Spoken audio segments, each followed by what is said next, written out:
but my guest is here. I have been eager to have this conversation like nobody's business. David, how you doing, man? As well as you would expect under the circumstances, I guess, which is not Yes. very good. Okay, fair enough.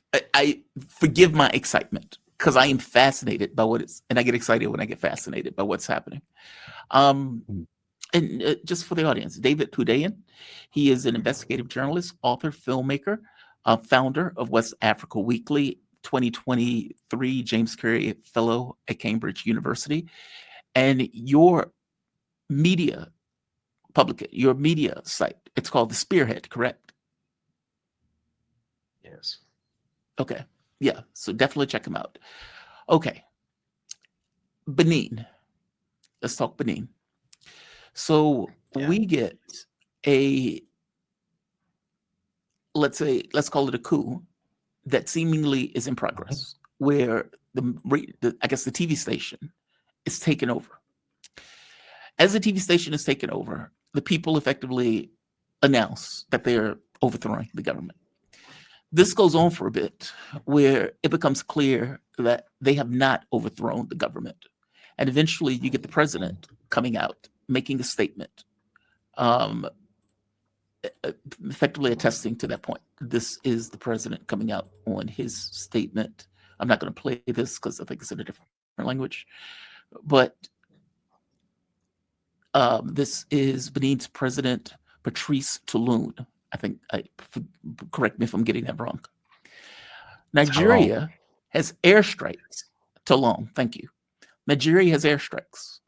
On top of Nigeria having airstrikes, ECOWAS apparently sends military into the area, and France is apparently conducting some kind of overland flights, or some kind of reconnaissance flights. I don't know if France actually attacked the area. That is the beginning of the story. There's more to it, but break this down for us. This is another West Africa state that tried to, let's say, take its sovereignty at the barrel of a gun. What's going on with this? Break this Mhm. down for us. So you would have to start this story in August 2023 Okay. because what happened then is a direct precursor of what is happening now. So what happened actually late July 2023 when the coup in Niger took place, um, this exact sequence of events actually took place then. The only difference then was um, the actual military strike didn't take place, and there were two reasons that it didn't take place. First, um, the so-called ECOWAS and President Tinubu in particular had given advance notice that I think it was 3 days or so. They said in 3 days' time that they're going to invade, and that essentially gave the Nigerian authorities time to consolidate, to reach out to their friends in Burkina Faso and Mali. And as you might recall, a joint statement was then put out stating that in the event of any sort of military incursion into Niger, that the militaries of Burkina Faso, Mali, and I believe even Algeria at a point were going to stand with Niger. So that was like the 50% of the reason why the that didn't happen. And then the second half was that even within Nigeria itself, there was a lot of resistance to this idea. So within the military high, let me not say high command, but within the chain of command, someone actually leaked the attack instructions, like the top secret document from the National Security Advisor's Office. Someone actually leaked it to me, and I put it on social media, which put me in a very interesting situation for for for the subsequent few months. And then Wait, the wait, wait. the night They leaked it to you and you put, oh, that is amazing. That's awesome. I'm sorry. Please continue. That's oh just yeah, badass. oh yeah, that happened. It's in my book. It was a very interesting period because I was accused of treason. I was accused of sabotaging an ECOWAS security operation, and an attempt was made actually to kidnap me from Ghana where I was living at the time, and I had to flee. I had to basically run. Wow. So I spent a while in Kenya. It was a 2023 was a crazy year for all sorts of reasons. But that aside, the Nigerian Senate as well when they got wind of this plan to invade Niger, they made it absolutely clear that under no circumstances would they give the constitutionally required permission to stage this invasion. So it didn't end up happening. However, between then and now, it is clear that whether it's ECOWAS that came up with this initiative independently, which I severely doubt, or it was a French foreign ministry operation, which I suspect it is, a certain infrastructure has been put in place or had been put in place between 2023 and now to ensure that the next time an anti-imperialist coup took place in West Africa, it would basically get stomped on very, very quickly. And that's basically what we witnessed, and that's what we're witnessing play out. And they actually, to be fair, they actually did a sort of victory dance about it. They like this is not hidden information. So they created something called CEWAS, CEWAS. That's the Continental Early Warning System. So it's basically a hidden infrastructure created by the European Union. It's supposed to be continental, but it's been specifically activated in West Africa in ECOWAS for obvious reasons. And basically, that CWAS is what has done its job now.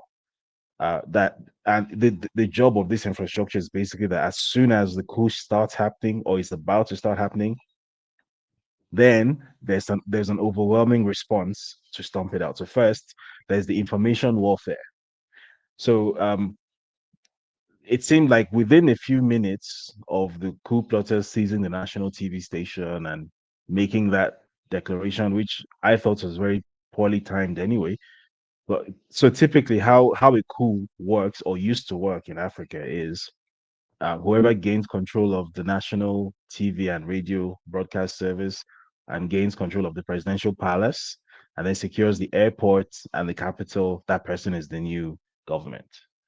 That's that's the conventional method for effecting a coup. However, in 2025, it's not that simple because the government TV and radio station is not the sole arbiter of information any longer because there's the internet and social media now. So what happened was they made this statement and they thought that based on their conventional 1990s understanding of what a coup is, that meant that they had finished the job. And they had not, to put it very, very, very lightly. Um, and so almost immediately there was a barrage of contradictory information stating that first of all, the president, President Talon, is alive and well and he's safe, and he was not captured by the coup plotters, which they no doubt will think was a strategic error on their part. I personally am struggling to understand why they would even make an announcement without having secured the location of the president first. This is just a personal opinion. It just seemed quite poorly planned or poorly executed to me. Um, and then almost immediately we also started getting counter visuals. So an announcement was then made by I believe it was the foreign minister, or no, the minister of the interior of Benin Republic. And what most people didn't know was that this announcement, which appeared to be a TV announcement, wasn't made on the state TV channel. It was made on a private TV channel, which obviously indicates that at that time he was not his the coup had not been put down yet, as they claimed it had.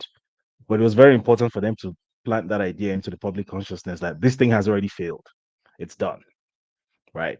So he appeared on a privately owned TV station. As we later then got to find out, the reason a lot of that was possible was basically that the French embassy, a lot of these governments um, figures had taken shelter in the French embassy in Benin, and it was from the French embassy that they were actually broadcasting these visuals, right? So in terms of the information warfare part of the early warning system and the response, I, I think it was spot on. They seized the narrative from the coup plotters very, very quickly and very, very effectively.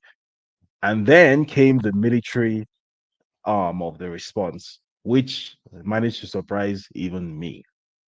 And the reason it came as a surprise to me was twofold. First of all, um, an African country carrying out military aggression, like states on state aggression against another African country is very rare. So we've actually done a story about this at the Spearhead, and we're only able to, from the independence era to date, we're only able to identify, I think, 7 instances where such a thing had ever happened, where a state like flew like bombing raids or air strikes, you know, into the territory of another African state to carry out a geopolitical uh, operation. It's not something that happens very often. I know they made those noises in 2023, but again, because it was so decisively panned in 2023, and everyone in Nigeria seemed to agree that it was a terrible idea after the fact. I didn't really think that even if it was going to happen, it would have been that quick, but it was lightning quick. Um, so President Macron put out a tweet where he basically, in my opinion, he basically boasted to the world that this is my new attack dog in West Africa, Bola Ahmed Tinubu, and look what he's about to do. Because literally within a few minutes of President Macron putting out the tweet where he said, I've spoken to Bola Tinubu and we have agreed to cooperate on some security, yada, yada, yada. Then the news came out that there's Nigerian Air Force fighter jets flying over Cotonou. And then within a few minutes, started hearing reports that they're carrying out airstrikes in partnership with the French Air Force, which was apparently flying reconnaissance, or at least that's what they claim that they were flying reconnaissance. They might have actually been the ones doing the bombing. We'll probably never know, right? But they will obviously be happy to leave the responsibility for that to the Nigerians, many of whom in their state of, incredible torpor, ignorance, I don't know what it is, seem to be sort of celebrating some kind of victory dance. I think that made them feel very powerful or something. I don't think the realization of what it is that they've done and the damage that this is going to do to Nigeria, I don't think it has registered at all. So I think as with so many other things, it's a lesson that we learned at leisure. But yeah, that's basically what happened. So it all happened, like blink and you miss it, basically. Yeah. Like it was over almost as soon as it began. Between the Sahel states, for example, and Benin, what did one get right and the other get wrong? Was it just mass support, seizing power, etc.? Whereas in Benin, it was them going after television stations more than anything else. Like what was I the think main distinction between the two? I think what the Sahelians did successfully was they mobilized the people first and foremost. So like in Burkina Faso in 2022, when Ibrahim Traore took power, it was a popular revolution, which is why it was basically bloodless, right? It was a popular revolution.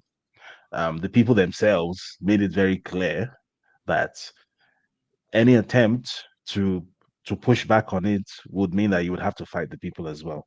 And Right. not even a military junta is prepared to go to war with an entire population of people because if you destroy a country to rule over it, then what are you going what country will you What's then the have point? to rule over? Um, Something similar happened in Niger when the noises were being made about a Nigerian army invasion into Niger. The Nigerians came out onto the streets like in their millions, and it became very, very clear very quickly that this is a popular revolution. This is not just a conventional military palace coup. This is a popular revolution, and if you're going to push back on this, then you have to push back on 21 million people.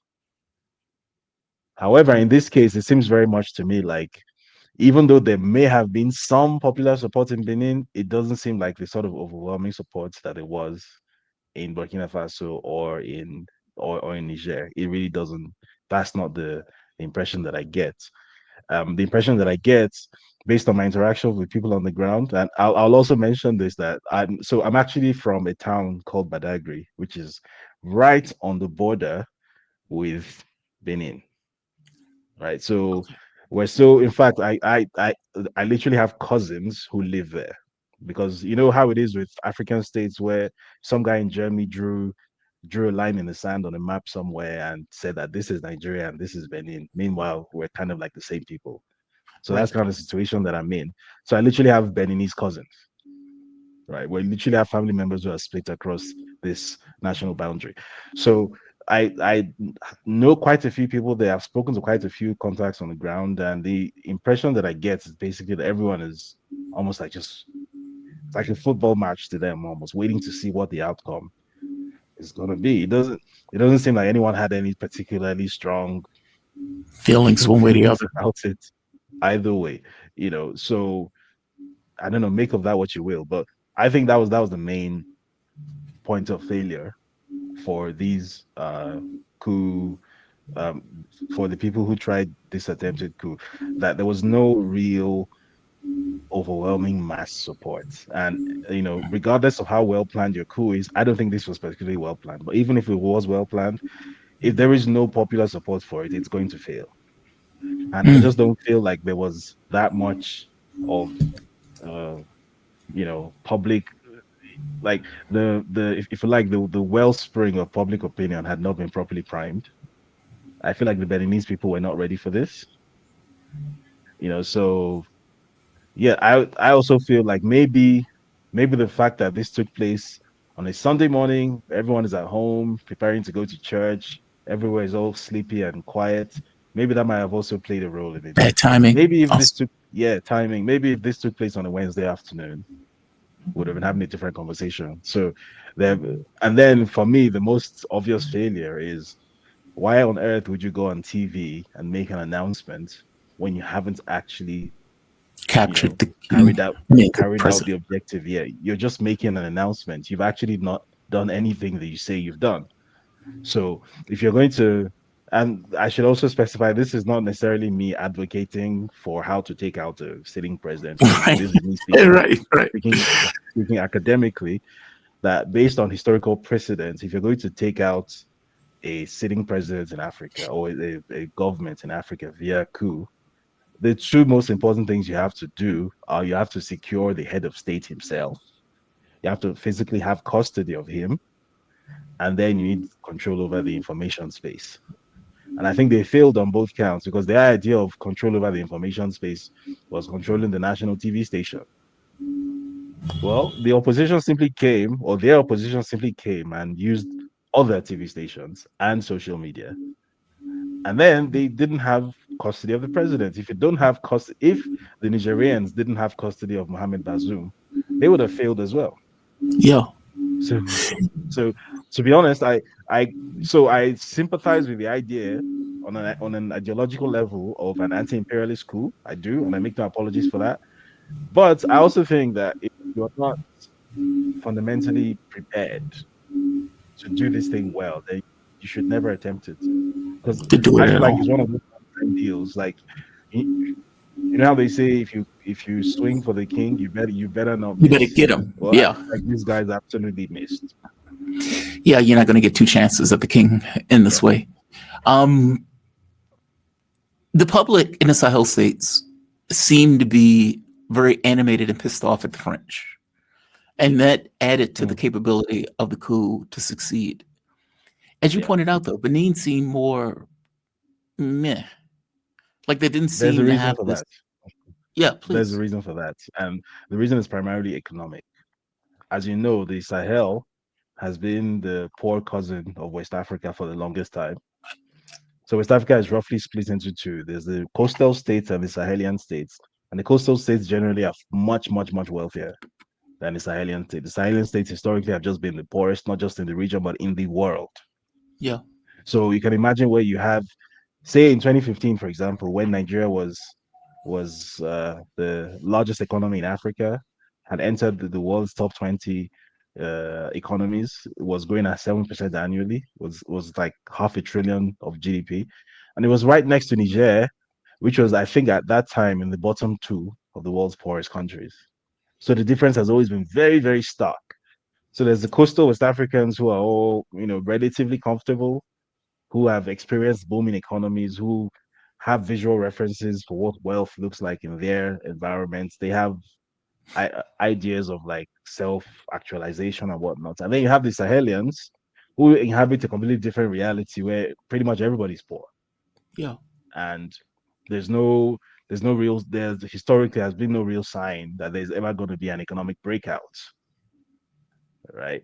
So I feel like that economic situation played a factor in sort of shaping the minds of Sahelians a bit differently to those of coastal West Africans. I feel like Sahelians are definitely a lot more bloody minded. I think they're hardier.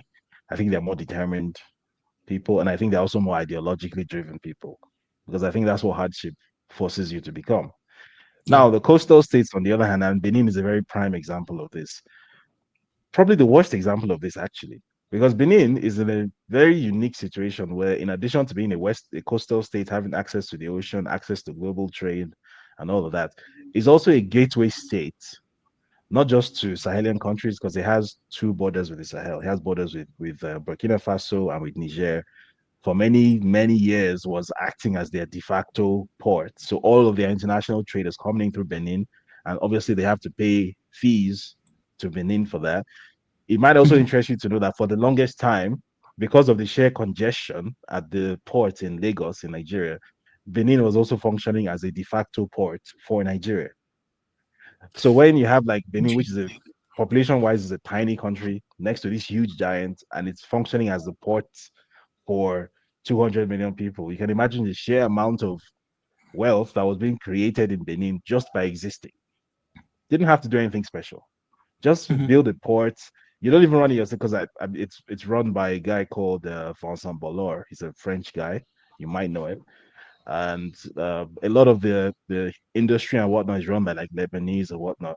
But as a local, I guess you didn't really have to do much because there's so much trade and activity going on around you, which is not through any government policy or any it's not through the dexterity of the country by any means. It's just by the accident of location and the fact that Mhm. it's surrounded by other people that find it geographically convenient to use Benin as an entry point. So when you're in that kind of country, why would you want to rock the boat? Why would you really want anything to change? Yeah, so I see. ideologically, you might have an ideological grouse with the fact that yeah, you don't have your own currency. The French government still makes you use the CFA franc. You're not functionally sovereign. You might have a grouse with all of these things, but on a normal day-to-day level, your life is really not that bad, at least compared to your neighbors, right? So if you grew up in Cotonou, which is the capital of Benin, you have a lot of visual reference for what prosperity looks like. You've seen it because it's there, it exists, right? It's a neo-colonial form of prosperity, but it's still there, and it's very evident, right? So you can have that social aspiration that I aspire to live in this part of town. You know, fair enough. The people that live there might not necessarily look like me. They might all be Lebanese or French or whatever. But Mhm. there are a few people that who look like me that live there. So I aspire to be one of them. I aspire to do this and do that. Whereas if you grew up in Bamako, or some random city, Bobo Dioulasso in Burkina Faso, you don't have any of those visual references. All you've ever seen is poverty. That's literally all you know. So of course you would be absolutely dissatisfied and you would absolutely want something to change. And as soon as the opportunity for some kind of change presented itself, you would absolutely throw yourself at it. But if you're from Benin, Not so much. change is a nice thing to talk about, but when it happens in practice, and then you have some guy on TV in military fatigues telling you your comfortable self to come out onto the streets and support him to take out the puppet government, you're gonna be like, you Yeah. know, what do you need me for? Interesting. You're the one who has the guns. So I'm just gonna sit here and watch the revolution on TV, basically. Oh, that's interesting. Wow. You pointed out something else. You said Nigeria has destroyed itself. I'm paraphrasing. When you were tweeting this out, and you was like, Nigeria has just destroyed itself. And you point out, even in this interview, you said this would damage Nigeria going forward, and they don't quite realize it. Damage them how? What is the damage that has been done to Nigeria in conducting these airstrikes at the behest of France? So two major things. First is that in terms of um, image and diplomatic credibility in Africa, Nigeria has basically signed its death warrant. I said earlier that in the entire history of post-colonial Africa, you can point to maybe 7 occasions where an African military put boots in another African country and carried out airstrikes or anything like that. It's just not a thing that happens regularly. Africa is not like Europe or something. It's a very different kind of place. And it's assumed that state versus state violence in Africa is like the worst possible outcome. To put that in perspective, I believe it was actually this was referenced in Kwame Nkrumah's book, uh, uh, uh, Neocolonialism, the last stage of imperialism, where he actually warned that if it ever gets to a point where African states have state on state violence, that's when you know that imperialism has succeeded fully in its final form, right? So for Nigeria to do this, for Nigeria to act out this extreme form of puppetry, I mean, puppetry is not a rare thing on this continent, but this is an extreme form where you're not just. So, for reference, I should also mention that Nigeria used to be a country which was referenced as a counterbalance to Western influence in Africa. Nigeria used to be that country. As recently as the 1990s, Nigeria was a country that was able to unilaterally or almost unilaterally quell civil wars happening in Liberia and in Sierra Leone in its Mhm. neighborhood, where foreign actors were very happy for that war, for those wars to go on. And the Nigerian military, under the then General Abacha, went in there, in a fairly crude manner, but still got the job done and actually ended those wars just by virtue of having the weight of a military with like 250,000 fighting men, Mhm. right? This, by African standards, the Nigerian military is humongous. It's huge, it's massive. So this is a country which, for the longest time, has had this self-image of itself as the giant of Africa. This country which has this manifest destiny to someday be a very important country in the world, to someday be a regional hegemon, not just in Africa, but internationally. And then you're now in a situation where you are being puppeted not by China, not by the US, not even by Russia. You're being puppeted by France, which is like, of all the colonial powers, France is like the most third rate. It's like it's one step above being puppeted by maybe Portugal or Spain. Like, it's absolutely ridiculous. So to put it in further perspective, France has less than a third of Nigeria's current assumed population. So if you're going to be puppeted, a country the size of Nigeria, the influence, the continental influence that Nigeria has no business being puppeted in the first place. But if you're going to be puppeted, at least be a US puppet or a Chinese puppet or a Russian puppet, because those are countries that you can say objectively have the size to be able to pull that off. Why on earth is Nigeria being puppeted by France? So that's the one thing. Nigeria has absolutely torpedoed its credibility on the African continent. Nobody is ever going to take Nigeria serious again in a diplomatic sense in Africa. Whatever goodwill or credibility Nigeria has managed to build up over the years, over the decades, bear in mind this is the country that once used to fund African liberation movements, like armed struggles. So things happening in Mozambique, in Angola, in Namibia back in the day, Nigeria was heavily involved in those things. Sending arms and funding and training people and giving people passports and giving people residency. Nigeria used to be that guy on the African continent, and now Nigeria has basically turned into apartheid South Africa or Rhodesia, where you know the white minority regime is using the country's air force to carry out bombing raids in Mozambique to fight against communists, i.e., people fighting for African independence. Right? Nigeria has become that person now. Nigeria has become that geopolitical player. And what the extra layer of humiliation on top is that Nigeria is not doing it independently, it's doing it so at the behest of France. France. So it has just torpedoed whatever diplomatic credibility that it once had. Like, I am a Nigerian and I will never take Nigeria seriously again. Like, it's really just that bad. Wow. And then, secondly, it has also opened the door to something so dangerous. Like, I don't understand why this kind of decision would be signed off on. I really don't get it. Because if you recall, for the past couple of months, there's this geopolitical meme that has been flying around about how there's supposedly a Christian genocide in Nigeria Yes. and how the US um, is seeking to protect Christians by staging a military invasion of Nigeria and basically turning Nigeria into Iraq, right? And the argument that was being made, the correct argument, but the insincere argument being made by the Nigerian government in response to that was that regardless of what may or may not be happening in Nigeria, Nigeria is a sovereign country.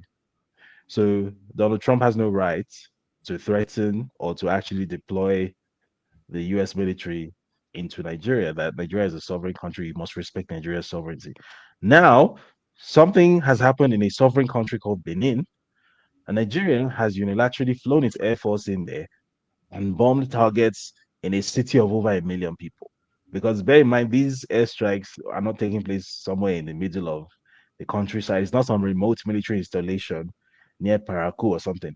This is in the middle of the city. There's smoke rising out of densely populated civilian areas. As at now, we don't know the death toll. We don't know if there's a death toll. We don't know if there's a civilian death toll or how many people there are. But just think about the implications of that. If Nigeria can do that, then that means that whoever wants to do the exact same thing to Nigeria has every justification that they need. So if tomorrow Donald Trump wakes up and decides that maybe the attempted war on Venezuela is not going well, he needs a win, and he needs to do a couple of drone strikes in Nigeria, whatever. What is there to stop him now? Like the Nigerian government has opened the door to its own, you know, to its own irrelevance. I don't understand. Even if you are a puppet, puppets are still supposed to function with some element of self-interest. Mhm. I don't understand what was gained by doing this. Also, ECOWAS has deployed troops into Benin, correct? They've sent out a circular saying they will deploy the troops. As far as I'm aware, no such thing has actually happened. Okay. Okay. And ECOWAS is made up of multiple countries, Yeah, so based on, there's but this is supposed, 11 member states, but there's only four that actually signed off on that statement saying that they're going to send troops in. So it was Nigeria, it was Ghana, it was Sierra Leone, and it was Cote d'Ivoire. but ECOWAS is an economic organization, correct? Or am I getting this wrong? It's a geopolitical union, which supposedly so the full meaning is the Economic Community of West African States.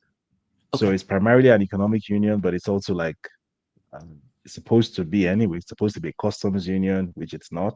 It's supposed to be a monetary union, which it's also not. It's supposed to be a free movement area, which it is nominally. It's supposed to be a lot of things, but many of those things it's not, or at least not yet. Wow. And just to be very clear, this is effectively the plan that they came up with immediately after the Sahel states broke away to draw a red line under Exactly. any of the states pulling away. Exactly. Exactly. One of the other latest developments to this, which is rather mind blowing when you think about it, you get a plane, Nigerian, that gets taken down with 11 military personnel from Nigeria being captured Yeah. in Burkina Faso. Now, Yeah.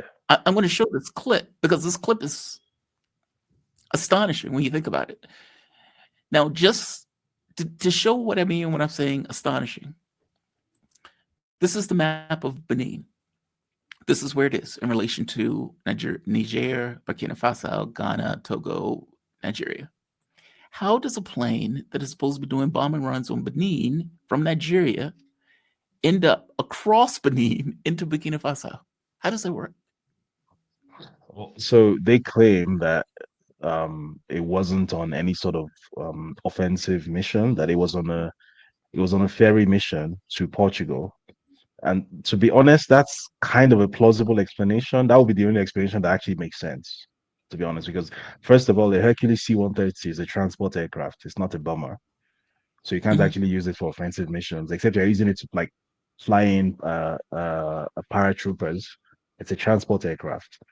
So and then, as you rightly said, the geographical location of Benin and that of Burkina just makes it impossible for anything relating to Benin to be happening all the way over northwest at Bobo Dioulasso. So they put out a Yes. statement a few hours ago. The Nigerian Air Force put out a statement a few hours ago saying that it was on a ferry flight to Portugal, and then it developed mechanical problems and had to land at the nearest possible airfield, which was the Bobo Dioulasso Airport. Now, where there is some complication in that explanation is that the Burkina Faso then put out a statement last night saying that this plane had no overflight permission. Because obviously, if you're Right. going to fly through a country's airspace, you need overflight permission. And if you're, especially if you're going to fly a military aircraft to another country's airspace, you definitely need overflight permission. And the Burkina Faso, the AES says that there was no overflight permission. So essentially, this Nigerian aircraft was just violating Burkina Faso airspace all willy nilly. And then apparently had a mechanical problem and had to land. So it just raises so many questions. Like, even if this official explanation is true, then what that means is it's a routine activity of the Nigerian Air Force to just go around violating the airspaces Airspace. of its neighbors. Because if you look at the map of where Bobo Dioulasso is, this is not some border region or something. This is like well into Burkina Faso. So, and then it also raises questions on the Burkina Faso and on the AES side that if a transport aircraft, which by military standards is actually quite slow. I mean, it's a huge, it's a C-130. It's not a fighter jet or something. Mhm. Very subsonic aircraft, relatively slow, slower than a civilian passenger aircraft, actually. It's a propeller aircraft. And if that kind of aircraft is able to penetrate that far into your airspace, then I mean, if a more significant adversary were to be trying to stage some sort of military maneuver in your airspace, what would happen? Because they supposedly have purchased air defense systems from like Russia and from Iran and Turkey and whatnot. So you would have assumed that from the moment any aircraft crosses into AES airspace, that they would know You're maybe aware. it's scrambled jet fighters or something. But it seems as if in this instance, I mean, they probably did scramble jet fighters eventually because they claimed that they forced the plane to land. However, the Nigerians claim that the plane landed by itself because there was a mechanical problem. We don't know who's telling the truth. But be that as it may, it just looks like first of all, there are questions to answer on both sides in terms of basic competence.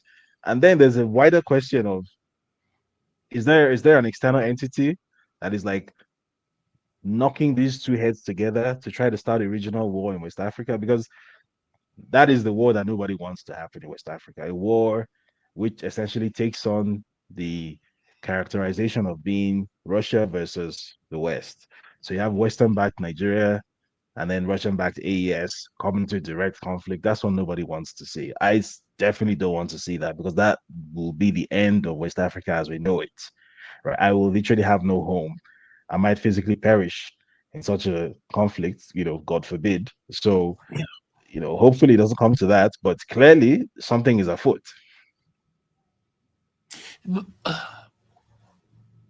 Okay. I, I guess I didn't think of it in those terms.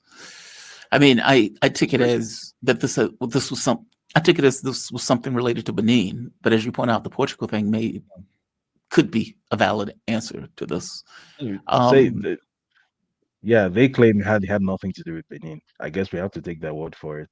And to be yeah, honest, it really wouldn't make sense for it to have anything to do with Benin because a Hercules C-130 transport is a very, very, very big plane that carries a lot of supplies. So why would you need such a plane to go to Benin when Lagos is literally next to Cotonou? It's like a 40-minute drive. It doesn't really make any right. sense. So it may be that the explanation is the truth, that they're just woefully incompetent, which just kind of makes everything worse. Because if you're that incompetent and that useless, and you're there staging airstrikes on your neighbor, I mean,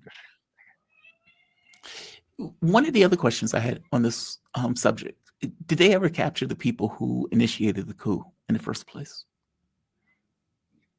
we still don't know. So they claimed the claim was made initially that they had arrested 17 coup plotters or whatever, and then a few hours later, the leader of the coup attempt, Colonel, I forget his name now, Patrice. The first name is Patrice. I've forgotten his surname. But Mhm. yeah, he appeared on this video, which famously went round. He appeared to be in some sort of studio, where he basically said, ignore what the French are saying. The coup attempt hasn't failed. Come out into the streets. That's where he asked the Beninois to come out into the streets and whatnot. So clearly, there is, as at early this morning, there was still at least a faction of the Beninese army which was still loyal to this idea of a coup, which hadn't been put down, at least as of very early this morning. Since then, there's really been no updates. We don't really know what's going on. The last the last time we had any sort of indication as to what was going on was, I don't know if you saw that video yesterday of I I did. believe it was a Super Tucano, uh, a Nigerian Air Force Super Tucano turboprop aircraft streaking through the air above Cotonou, and then you had Beninese soldiers firing AK-47s at it, trying to bring it down. And that was yesterday. So as of now, we have to assume that it's not entirely over yet. I think it's fair to say that the coup has failed. Um, these guys are clearly not going to unseat a government that has been able to consolidate to this point now. However, I think that they intend to go out with a bang. They intend to go out swinging. So yeah, So basically, there's still factions of the military that are still backing the coup plotters. The government hasn't it necessarily been looks able to very much that capture way. Yes. all of those Yeah. factions. Yeah. Okay. So the attacks that were taking place by the Nigerian military was effectively going after what they believed to be the stronghold of the people who initially plotted the coup. Yeah. Am I getting that Yeah. right? Yeah. Otherwise, who are they attacking? They bombed military barracks in Cotonou, in the Beninese capital. Military barracks, which they thought were harboring or were being used as a base of operations for the coup plotters. What do you think happens now in Benin's case? I think, to be honest, I think this is the worst case scenario because I think what is going to happen, if you recall, what actually led to this was that the current president, Patrice Talon, um, had used the legislative route to entrench himself in power. So I think a presidential term was supposed to be 4 years, and he had found a way to finagle. He had finagled his way into turning it into 7 years using the legislative, and he had claimed that he was going to step down next year, but there was the perception that this guy's lying, like he always does, and he's not actually going to step down, and he's going to perpetuate himself in power and whatnot. I think this gives him every justification to do the exact thing that these people were supposedly trying to stop him from doing. I don't think um it's gonna be like an Alassane Ouattara type of situation, like Paul Biya type of situation, where you then have this Western backed guy who nobody's allowed to criticize anymore because he is this hero who has survived this anti-democratic uprising, this coup, right? And he has done so with Western help and with this a very destructive form of help from Nigeria. Those airstrikes are going to make Nigeria very unpopular in Benin, very, very unpopular, and he is going to be perceived as the president who invited Nigeria to come and bomb his own people. And what's going to happen in response is that he's going to become increasingly more tyrannical, much, much, much more totalitarian than he already is. Because he already has like this very nasty streak. It's not a story that is told very often, but he has this nasty authoritarian streak where if you're, for example, you're a journalist that says a few, less than complimentary things about him, you find yourself, standing trial for terrorism. You know, that was one of the things he famously did, where he managed to redefine the legal definition of terrorism in Benin. Terrorism can now mean criticizing the government in Wow. Benin, right? Wow. So he is going to become the that sort of Museveni type of character where you're not a military personnel, but you are a dictator in a very militaristic sense. Like the worst sort of stereotypical dictator there is, that's exactly what it's going to become. Because who's going to I stop would have, him now? I feel yeah. like, and this is why I said earlier that um, the people who carried out this coup, if they were not sure that they had the capacity to carry it out, I feel like they should never have done it because this is the kind of coup. that it either succeeds and you take the country in the direction you want to take it to, or it fails and you know that that window has been shut for the next 30 years. I fear that that's what is happening. Wow. There's a guy, David Odo. He's a global counterterrorism consultant. And he says we're losing calm with military takeovers on the continent of Africa. These coups tend to make democracy seem dead in the water, especially as far as West Africa is concerned. Democracy is being dragged to the floor. I know that's not your Okay. take. No, absolutely I'm not. curious on your response. That's why I'm reading it out. No, because again, that take sort of has this fetishized idea of democracy as like, you know, democracy is this thing which, if it is threatened, that in and of itself implies that something bad is happening. Who decided that? Democracy, or what they call democracy, is just a type of government. That's all it is. They've somehow turned it into some kind of religion Yes. that if you express a thought that anything alternative to democracy is acceptable or is possible, then you have committed a heresy, and you must be punished for that. Who made these decisions? Who made these rules? You know, and again, trying to when people make comments like that and try to frame the reality of West Africa as this binary thing between military dictatorship and democracy, that's a very stupid and reductive way of looking at the world, because those are not the issues that affect people's lives in West Africa, right? I get tired of repeating the same thing over and over again. That if you look at countries like Cote d'Ivoire, for example, which is an example of the democracy that this person is upholding, Alassane Ouattara is much, much more illegitimate than any military dictatorship you can think of anywhere in the world, right? He is supposed to have had a maximum of 2 terms in office. This is his fourth term that he's just started. Wow. This is his fourth term. This election, he made sure that none of the major challengers who had any chance of winning him were allowed to run. Right? And these are not random people. These are people, including there's a guy called Tijan Fiam. He used to be the CEO of Credit Suisse, right? So the former CEO of Credit Suisse is running for election, is running for the presidential election in Cote d'Ivoire, and he's banned from running. That's how much of a totalitarian dictator that Alassane Ouattara is. And then you have people like this saying, "Oh no, that's democracy. You're not allowed to question it." What a stupid take! Yeah. David, this has been an awesome breakdown, and you do fantastic work. And I love having you on because as I was watching this, you were the first person that literally came to my mind in the sense of, okay, what is David thinking about this in the moment that this was breaking down? So thank you for this, man. I really appreciate it. And the audience loves you, to put it mildly. David Hundeyin, he is an investigative journalist, author, filmmaker, founder of West Africa Weekly, the 2023 James Curry Fellow at Cambridge University, and should I call you director of Spearhead? Or what should I call you on Um, this? Editor is fine. Editor in chief. Yeah. Editor in chief of Spearhead. David, you have a great rest of your day, man. Thank you for this great breakdown. Thank you for having me. Bye bye. Oh, David, great job. Great